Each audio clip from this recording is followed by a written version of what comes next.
les cordes vocales ou les plis vocaux, on a deux paramètres à considérer.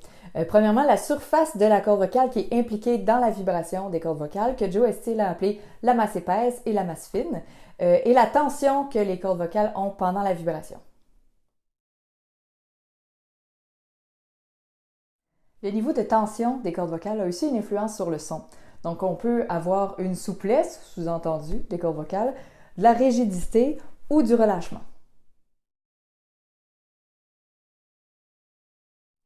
La souplesse, que j'appelle sous-entendue, c'est simplement en fait que pour que les cordes vocales puissent bien s'accoler l'une sur l'autre, ben, ça leur demande un degré de souplesse. Donc, en fait, souvent, on coupe court et on dit simplement masse fine, masse épaisse, mais en fait, à chaque fois, on sous-entend qu'elles sont assez souples pour s'accoler complètement. Donc, il n'y a pas de fuite. Le son est plein, il n'y a pas de fuite d'air à travers. I, A, I, A.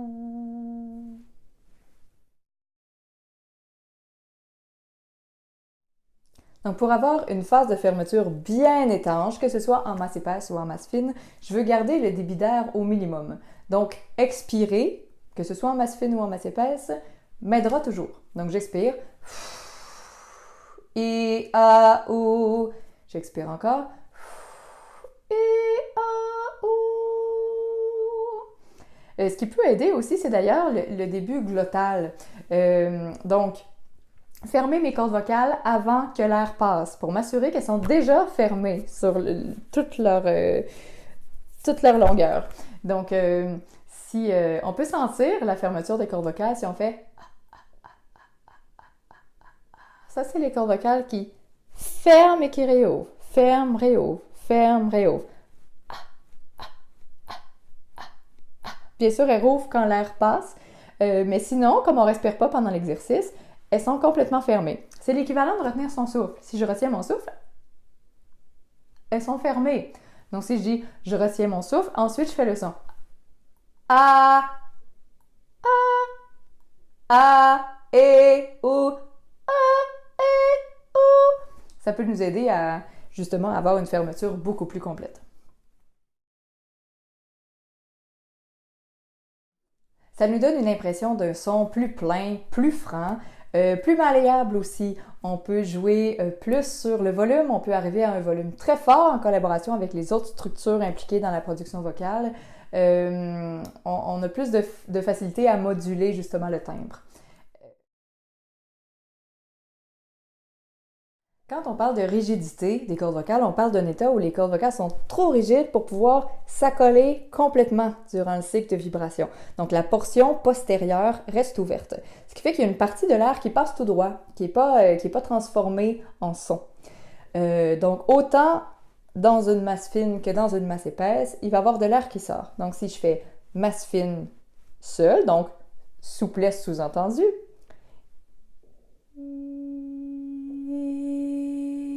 et maintenant avec des fuites d'air dedans, parce que mes cordes vocales peuvent pas se coller. Même chose en corde épaisse. Et j'ai des fuites d'air, mais je suis encore en corde épaisse. On entend quand même que je suis encore beaucoup plus proche du parler que et.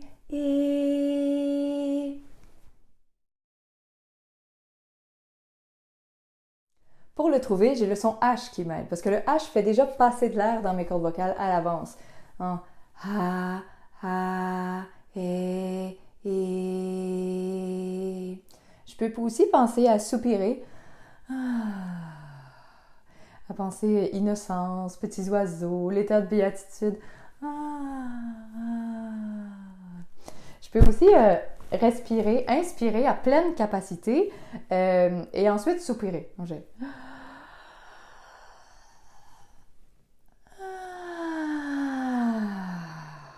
ça peut être une façon d'y arriver quand on a les cordes vocales qui ferment toujours sur leur pleine longueur.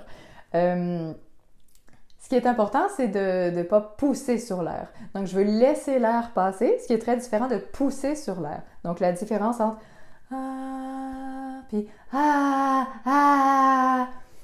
va fatiguer mes cordes vocales et à les assécher aussi très vite. Donc, je veux vraiment rester relax. En fait, rigide égale relax souvent. La rigidité est applicable autant en corde fine qu'en corde épaisse. Donc, en corde fine, ça va toujours me donner une impression d'un son plus léger qu'en corde épaisse. Donc, j'ai fine, fine, rigide,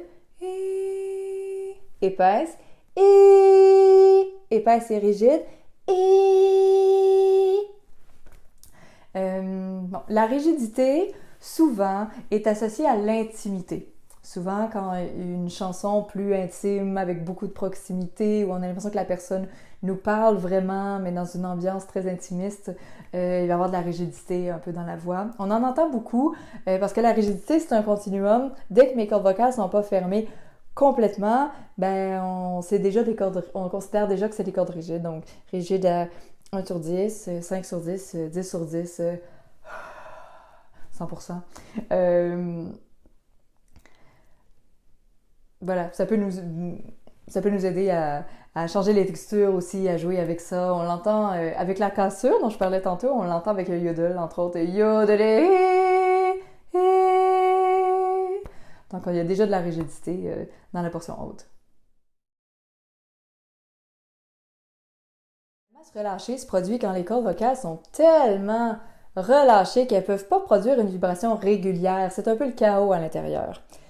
Qui dit vibration non régulière dit pas de notes non plus. Donc, ça reste un bruit. Donc, bien sûr, on ne peut pas chanter avec ça puisqu'il n'y a pas de notes. On ne peut pas faire de mélodie. Mais on l'entend régulièrement, surtout en début de son ou en fin de son d'ailleurs. Vous avez sûrement déjà entendu dans une chanson « Ah, nanana » ou « Ah ». Donc, c'est quand même quelque chose qu'on utilise souvent, qui est plus un élément décoratif, si on veut, d'interprétation. La masse relâchée implique, comme ça le dit, un relâchement. Et là, ce qui aide beaucoup, c'est d'être vraiment relâché de partout, même corporellement. C'est plus facile sur A en général, mais c'est possible sur toutes les voyelles. Si ça ne fonctionne pas d'emblée, vous pouvez essayer de descendre jusqu'au plus grave que vous pouvez et de laisser aller le bruit qui se produit à la fin. Donc, si je fais Ah, oui. N'hésitez pas à bouger un peu, à vous assurer que vous êtes vraiment mou. Ça aide beaucoup. Et c'est le défi parce qu'on part de quelque chose qui demande d'être vraiment relâché. Si on veut l'utiliser pour aller vers un son, par exemple, pour faire un effet, il va falloir que je me ressaisisse pour aller faire le son.